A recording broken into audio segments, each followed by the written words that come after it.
2018 June 8 ఇండియాలో social media influence పెరుగుతున్న రోజులవి. కానీ ఆ రోజు అస్సాంలో జరిగిన ఒక సంఘటన దేశం మొత్తాన్ని షాక్‌కి గురిచేసింది. ఈ స్టోరీలో విలన్స్ గ్యాంగ్‌స్టర్స్ కాదు, టెర్రరిస్టులు కూడా కాదు, వెపన్స్ కూడా లేవు. ఒక్క ఫేక్ రూమర్, ఒక్క వాట్సాప్ మెసేజ్. వాళ్ళు ప్రాణాలు కోల్పోయారు. ఇద్దరు ఇన్నోసెంట్ ఫ్రెండ్స్, నీలోప్తాల్ దాస్ మరియు అభిజిత్ నాథ్. ఎలా ఈ దారుణానికి గురయ్యారో ఇవాళ మనం తెలుసుకుందాం. ఇద్దరు అస్సాం రాజధాని గౌహటికి చెందిన వాళ్ళు. నీలోప్తాల్ దాస్ ఒక టాలెంటెడ్ సౌండ్ ఇంజనీర్ మరియు మ్యూజిషియన్. మ్యూజిక్ అంటే చాలా ఇష్టం. క్రియేటివ్ ఫీల్డ్లో వర్క్ చేస్తూ తన జీవితాన్ని ఎంజాయ్ చేస్తున్నాడు. అభిజిత్ నాథ్ తన క్లోజ్ ఫ్రెండ్. ఇద్దరు కలిసి ట్రావెలింగ్ చేయడం అంటే చాలా ఇష్టం.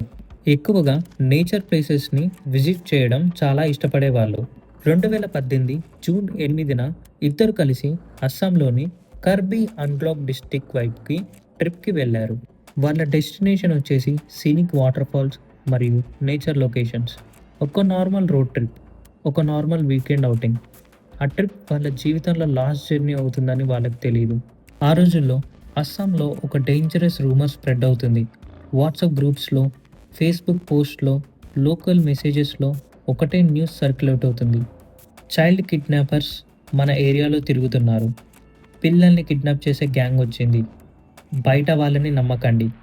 ఇలాంటి మెసేజెస్ బాగా స్ప్రెడ్ అవుతున్నాయి. మెసేజెస్కి ప్రాపర్ ఎవిడెన్స్ లేదు, పోలీస్ కన్ఫర్మేషన్ లేదు, కానీ భయం మాత్రం ర్యాపిడ్గా స్ప్రెడ్ అయింది. ప్రజలు ఆల్రెడీ టెన్షన్లో ఉన్నారు. ఎవరైనా కొత్త వాళ్ళు కనిపిస్తే ఆందోళనగా చూస్తున్నారు. భయం చాలా వేగంగా పెరిగిపోయింది. అది పానిక్ మాబ్ మెంటాలిటీగా మారింది. మాబ్ అంటే కోపం, భయం, రూమర్స్తో కంట్రోల్ లూజ్ అయిన గ్రూప్ అని అర్థం. ఉదాహరణకి ఒక వ్యక్తి ఒంటరిగా తప్పు డిసిషన్ తీసుకుంటే డ్యామేజ్ లిమిటెడ్గా ఉండొచ్చు. కానీ ఒక పెద్ద క్రౌడ్ ఒకే భయాన్ని నమ్మితే ఆ భయం వైలెన్స్గా మారిపోతుంది. దాన్నే మాబ్ మెంటాలిటీ అంటారు. జూన్ 8 మధ్యాహ్నం నీలోప్తాల్ మరియు అభిజిత్ కర్బీ అంగ్లోక్ డిస్టిక్లో డోక్మోకా ఏరియా దగ్గర ట్రావెల్ చేస్తున్నారు. లోకల్ విలేజర్స్ కొంతమంది వీళ్ళని గమనించడం మొదలుపెట్టారు. బయట నుంచి వచ్చిన వాళ్ళని చూసి అనుమానం స్టార్ట్ అయింది. కొంతమందికి వాట్సాప్ రూమర్స్ గుర్తొచ్చాయి. ఆ రూమర్స్ని నిజమని నమ్మిన కొంతమంది వీళ్ళపై అనుమానం పెంచుకున్నారు. కొన్ని నిమిషాల్లోనే సిచ్యువేషన్ కంట్రోల్ తప్పింది. ఆ రూమర్స్ క్రౌడ్ని అట్రాక్ట్ చేశాయి. చిన్న గ్రూప్స్ కాస్త పెద్ద గ్రూప్స్గా మారిపోయాయి. రిపోర్ట్స్ ప్రకారం వందల మంది అక్కడ గ్యాదర్ అయ్యారు. కొంత మీడియా రిపోర్ట్స్ అప్రాక్సిమేట్లీ 200 మెంబర్స్ అని చెప్పాయి. వికీపీడియా రికార్డ్స్ ప్రకారం నియర్లీ 250 మెంబర్స్ మాబ్లో ఉన్నారని మెన్షన్ చేసింది. సిచ్యువేషన్ డేంజరస్గా మారుతుందని ఇద్దరు ఫ్రెండ్స్ అర్థం చేసుకున్నారు. వాళ్ళు ఎక్స్ప్లెయిన్ చేయడానికి ట్రై చేశారు. మేము కిడ్నాపర్స్ కాదని చెప్పారు. మేము గౌహటి నుంచి వచ్చామని కూడా చెప్పారు. కానీ ఆ సమయంలో లాజిక్ కన్నా భయం ఎక్కువ పవర్ఫుల్గా ఉంది. భయం జనాల్ని గుడ్డివాళ్ళని చేసింది. ఎవరు వెరిఫై చేయలేదు, ఎవరు పోలీస్ కోసం వెయిట్ చేయలేదు, ఎవరు ఎవిడెన్స్ అడగలేదు.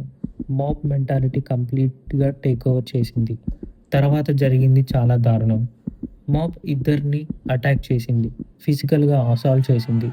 వాళ్ళు రిపీటెడ్లీ ఇన్నోసెంట్ అని చెప్పినా కూడా జనాలు వాళ్ళ మాటల్ని వినడానికి సిద్ధంగా లేరు. రిపోర్ట్స్ ప్రకారం నీలోప్తాల్ దాస్ తన ఐడెంటిటీ ఎక్స్ప్లెయిన్ చేయడానికి ప్రయత్నించాడు. కానీ సిచ్యువేషన్ అప్పటికే కంట్రోల్ దాటిపోయింది. కొద్ది నిమిషాల్లో వైలెన్స్ పీక్ స్టేజ్కి వెళ్ళింది. చివరికి అభిజిత్ నాథ్ మరియు నీలోప్తాల్ దాస్ ఇద్దరు మాబ్ అటాక్లో ప్రాణాలు కోల్పోయారు. ఒక ఫేక్ రూమర్, ఒక మిస్అండర్స్టాండింగ్ ఇద్దరు ఇన్నోసెంట్ లైఫ్స్ని తీసుకుంది. ఇండియా మొత్తం ఈ న్యూస్ విని షాక్ అయింది. నేషనల్ మీడియా ఈ ఇన్సిడెంట్ని కవర్ చేసింది.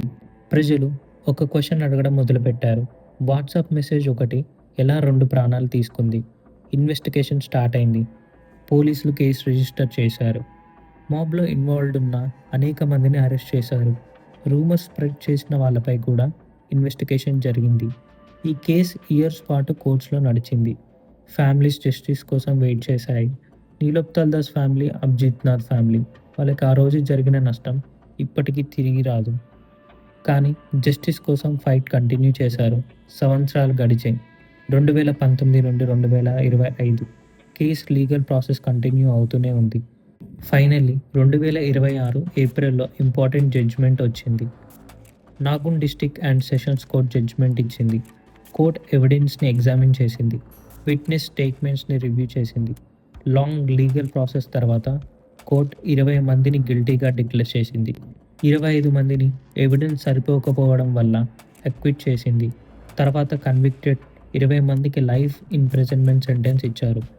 ఈ జడ్జ్‌మెంట్‌తో కేస్ లీగల్‌గా ఒక ఇంపార్టెంట్ మైల్‌స్టోన్ రీచ్ అయింది. కానీ ఇక్కడ ఒక క్వెషన్ మిగులుతుంది. అసలు ఈ ట్రాజెడీ నుంచి మనం ఏం నేర్చుకోవాలి? టెక్నాలజీ మనకి హెల్ప్ చేస్తుంది. ఇన్ఫర్మేషన్ సెకండ్స్‌లో షేర్ చేస్తుంది. కానీ వెరిఫికేషన్ లేకుండా షేర్ చేసిన ఇన్ఫర్మేషన్ డేంజర్‌గా మారొచ్చు. ఒక్క ఫేక్ ఫార్వర్డ్, ఒక్క అన్‌వెరిఫైడ్ మెసేజ్, ఒక్క రూమర్ కొన్నిసార్లు అవి ప్రాణాలు కూడా తీసుకోవచ్చు. అర్జిత్ నాథ్ మరియు నీలోఫ్ తల్దాస్ కేసు ఒకటే కాదు. ఇండియాలో ఇలాంటి ఫాల్స్ రూమర్స్ వల్ల ఇంకా చాలా ఇన్సిడెంట్స్ జరిగాయి.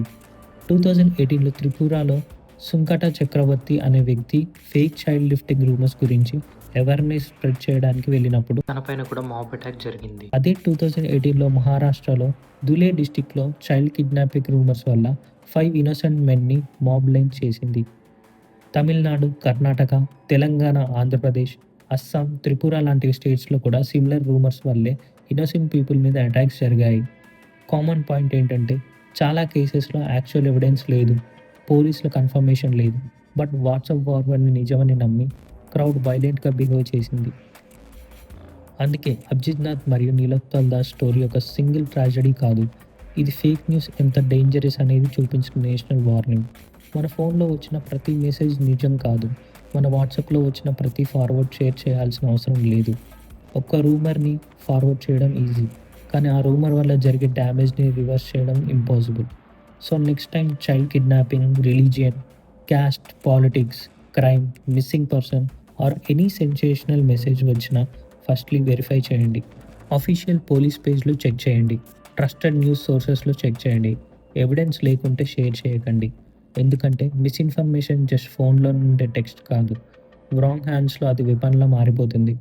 అభిజిత్ నాథ్, నీలోఫ్ తల్దాస్, సుకంత చక్రవర్తి, ధూలే విక్టిమ్స్ వీళ్ళ స్టోరీస్ మనకు ఒక లెసన్‌లా చెప్తున్నాయి. రూమర్‌ని నమ్మే ముందు ఆలోచించండి.